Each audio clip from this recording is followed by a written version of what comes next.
may mga animal, kung makikita nyo, napakamura po nito. Pero itong gadget na to, in-energize siya. At bago ko po naman ito ipakilala, ay talaga po namang dumaan na to sa maraming pagsubok na in-experiment namin.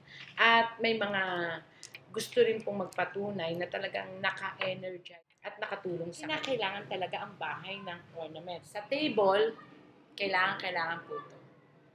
Magtataka kayo bakit ang background ni Madam Chi maingay. Kasi po, ang Year of the Horse, kailangan maingay. Ang ingay, nakaka-disturb ng negative vibration. Kailangan mo tumilaok ng tumilaok para lang sabihin kung ano ang nararamdaman mo. Kasi deep inside, pag hindi ka nagsalita, sasabog yan dito. At nagkikreate yan ng negative vibration sa buhay niyo, sa buhay natin.